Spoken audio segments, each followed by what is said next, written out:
नमस्कार दोस्तों, कैसे हैं। सैमसंग मोबाइल के अंदर जब आप स्कीमेटिक रीड करते हैं तो आपको एक समस्या का सामना करना पड़ता है कि इसके अंदर जो कंपोनेंट हैं उनका आपको वैल्यू नहीं मिलता। जैसे यहाँ पे एक रजिस्टर लगा हुआ है, मान लो आप आईसी पे काम कर रहे थे और पास में एक रजिस्टर लगा हुआ था, वो रजिस्टर आपका गुम हो गया या दो रजिस्टर पास में थे एक दूसरे से मिक्स हो गए, तो आपके पास क्या ऑप्शन है उस समय। आपके पास ऑप्शन है कि आप उस मॉडल का स्कीमेटिक ओपन करोगे और वहां से देख लोगे कि भाई यहाँ पे जो मेरा कंपोनेंट लगा हुआ था उसकी वैल्यू क्या थी। लेकिन अगर आप स्कीमेटिक ओपन करते हो और आपको इस प्रकार से मिल जाए कि उसका कोड तो लिखा हुआ है, नंबर तो लिखा हुआ है, लेकिन आपको उसका वैल्यू नहीं मिलता यहां से भी, तो फिर तो ये परेशानी वाली बात हो गई। तो आज मैं आपको इसका सॉल्यूशन देने वाला हूं कि अगर आपके पास कोई ऐसा फोन आ जाता है सैमसंग का जिसमें कंपोनेंटों का वैल्यू स्कीमेटिक से भी नहीं मिल रहा है, तो फिर आपको किस तरीके से उसको पता लगाना है कि मेरा रजिस्टर कितनी वैल्यू का है। तो चलिए शुरुआत करते हैं। आपको क्या करना है, इसके लिए सैमसंग का एक इलेक्ट्रॉनिक्स कंपोनेंट मॉडल के अंदर दिया हुआ रहता है। तो जैसे मैं ओपन करता हूं और हमारा जो सैमसंग का जितने मॉडल का मेरे पास है उसमें हम देखते हैं, और आप भी डाउनलोड कर लीजिए नेट से, गूगल से।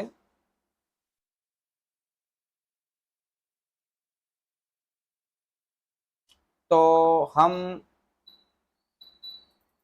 ऑल स्कीमेटिक में चलते हैं और सैमसंग इलेक्ट्रिकल पार्ट, ठीक है, इसमें चलते हैं। अब आपको क्या करना है, सबसे पहले जैसे आपके पास फोन आया था सैमसंग का A047 और उसमें ये रजिस्टर है R1007।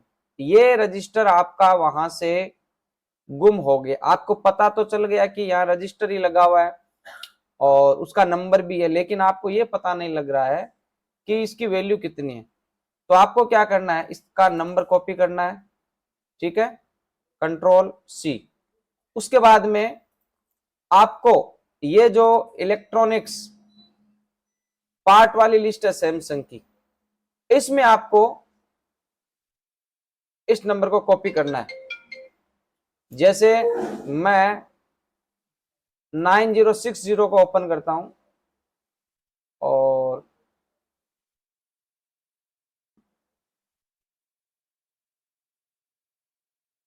मैं इसको ओपन करता हूं आपका ओपन विद में जाके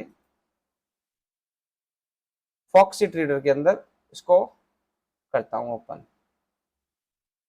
अब आपको क्या करना है, ये फॉक्सिट रीडर डाउनलोड कर लीजिए, बढ़िया चीज है स्कीमेटिक या पीडीएफ को ओपन करने के लिए। यहां आप उसका नंबर पेस्ट करो Ctrl+V, ठीक है, और यहां से करो नेक्स्ट। तो आप देखोगे कि इस नंबर का जो रजिस्टर है वो इसमें नहीं है, कोई दिक्कत नहीं है, इसको हम कैंसिल करते हैं। फिर आपको क्या एक्चुअली इस नंबर का पार्ट नंबर लेना है, तो आप दूसरे में जा सकते हैं। हम इसको ये 127 सैमसंग A127, इसको फॉक्सिट रीडर के अंदर ओपन करते हैं।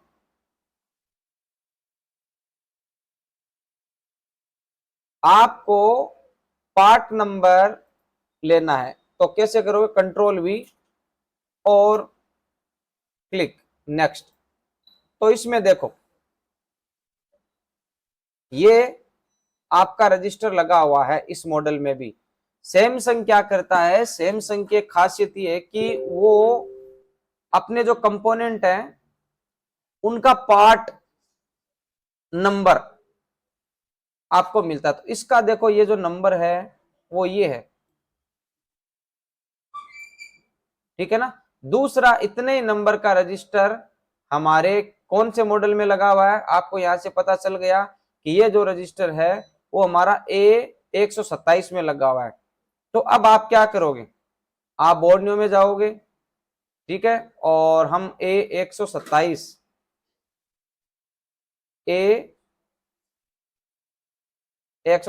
इसका स्कीमेटिक ओपन करेंगे और उसमें जो रजिस्टर का नंबर था हमारा,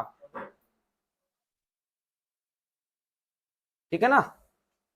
अब देखो मैं जो चीज बताना चाहता था कि आपने मान लो वो नंबर का रजिस्टर उस मॉडल में था और वापस मैंने A047 ही वहां से ओपन किया पार्ट वाला।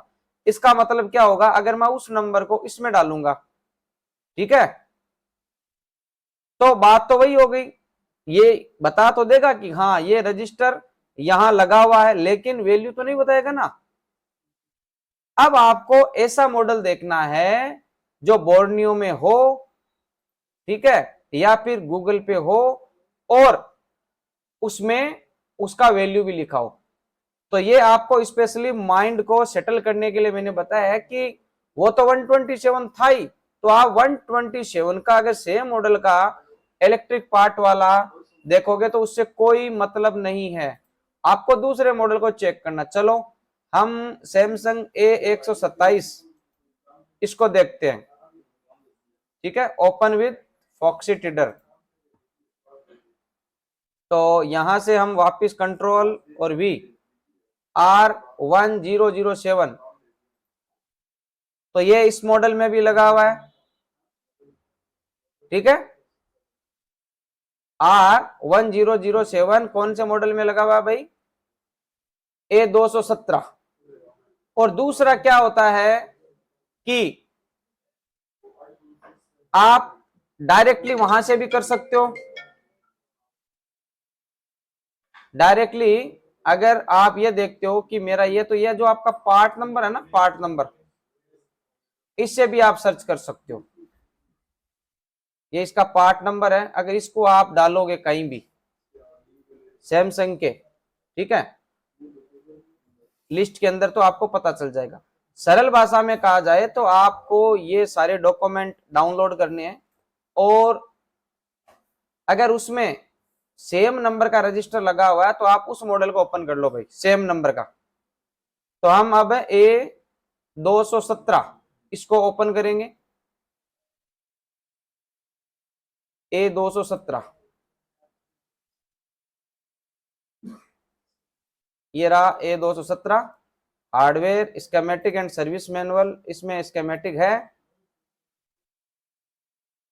ठीक है। आपको उसका नंबर कंट्रोल V वापिस। तो इस मॉडल में भी इसने क्या किया है, नहीं दिया,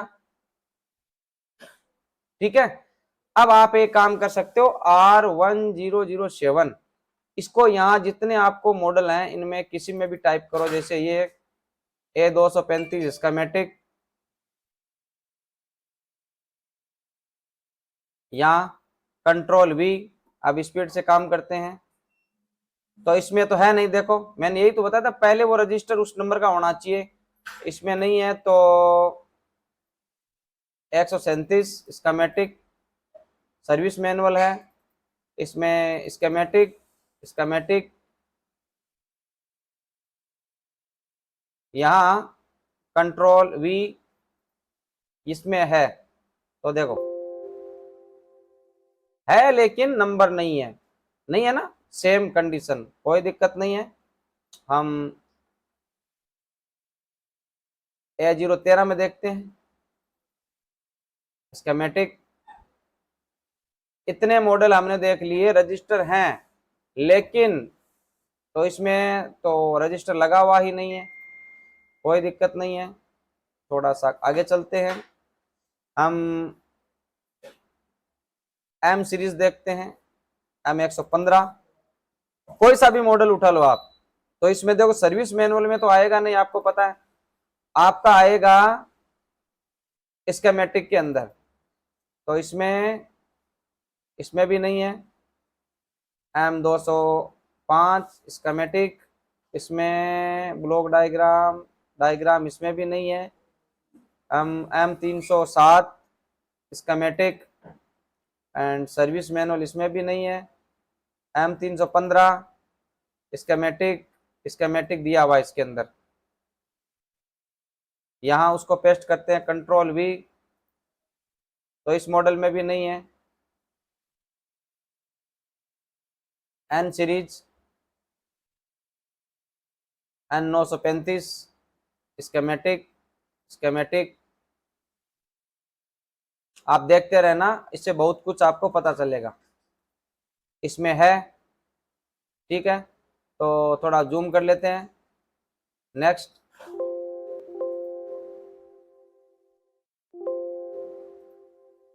Ctrl+V, ये रहा, लेकिन यहां भी देखिए नहीं है। ठीक है, कोई नहीं।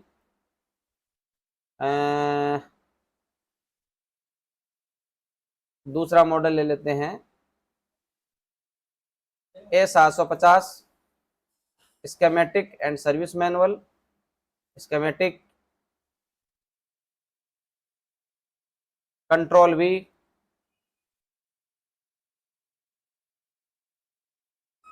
थोड़ा जूम किया, चाहिए तो यहां आ गया। ओपन R107 इस पे। बाकी देखो, इस पे अगर होता तो मिल जाता हमें, ठीक है, तो एक्चुअली दिया हुआ नहीं है, कोई नहीं।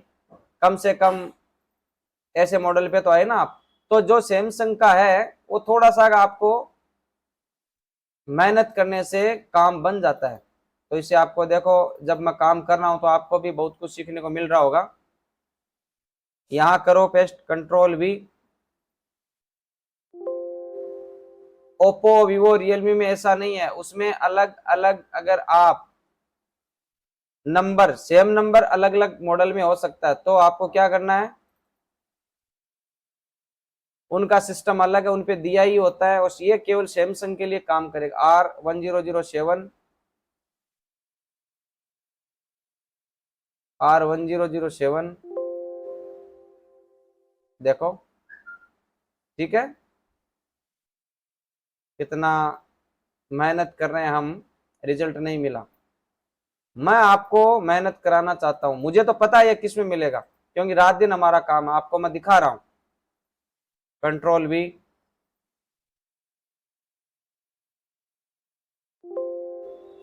है लेकिन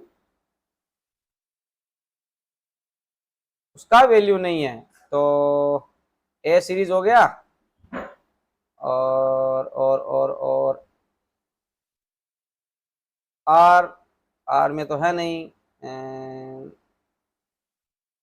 जो हमारा रनिंग जितने भी हैं उन्हीं में आपको ये मिलने वाला है, ठीक है। तो वापिस देखो, मैं इसको क्लोज करता हूँ, क्लोज करता हूँ, क्लोज करता हूँ।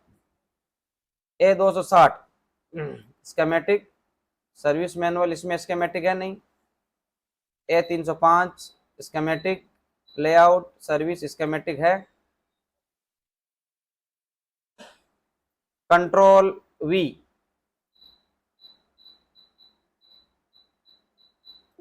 इसमें भी नहीं है, वैल्यू नहीं दे रखा।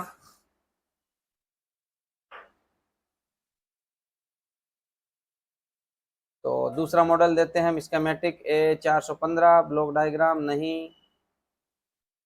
अब A505 स्कीमेटिक स्कीमेटिक Ctrl+V, इसमें भी नहीं है, वैल्यू नहीं दे रखा। देखो रजिस्टर है लेकिन वैल्यू नहीं है, कोई नहीं। और चलो आगे, उसके बाद में A507 स्कीमेटिक डायग्राम है, तो इसको ओपन नहीं करना, आपको स्कीमेटिक वाला ओपन करना है। उसके बाद में और मॉडल ले लो, A710 ले लो, schematic schematic Ctrl+V, next. Open, ठीक है। और मॉडल ले लो A750, तो ऑलरेडी हम देख चुके हैं। A905 schematic, schematic control we schematic, इसमें नहीं है ये रजिस्टर। फिर F series F415 schematic, service नहीं है इसमें। फिर हम F सीरीज में दूसरा मॉडल लेते हैं F907 बिटमैप स्केमेटिक, तो इसमें सर्विस मैनुअल है। 926 स्केमेटिक, इसमें स्केमेटिक है। और कंट्रोल वी, नो मैच। उसके बाद में G G G 313 schematic, schematic control V, इसमें नहीं है, इसका स्केमेटिक प्रॉपर नहीं है। G360 schematic, schematic control V, no match. तो कुछ स्टेप को हम क्लोज कर देते हैं। तो आपने ये देखा कि रजिस्टर तो लगा हुआ है लेकिन उसका वैल्यू ऑलमोस्ट नहीं है, तो इसमें सैमसंग में दिक्कत होती है। उसी का मैं आपको समाधान देने जा रहा हूं। तो आएगा, ऐसा नहीं है कि ये हमें मिलेगा नहीं, बिल्कुल मिलेगा। G532 schematic, schematic control we,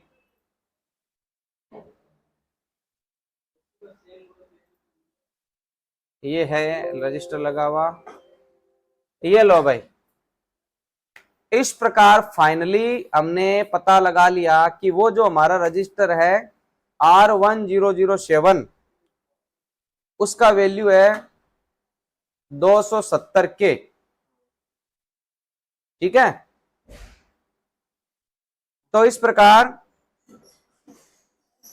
आपको पता लगाना है कि किस प्रकार से सैमसंग के अंदर आपको प्रोडक्ट मिलेगा, ठीक है। तो आई होप कि आपको समझ में आ गया होगा कि ये जो रजिस्टर है, ये रजिस्टर की वैल्यू अगर पता नहीं है तो किस प्रकार से आपको पता करना है।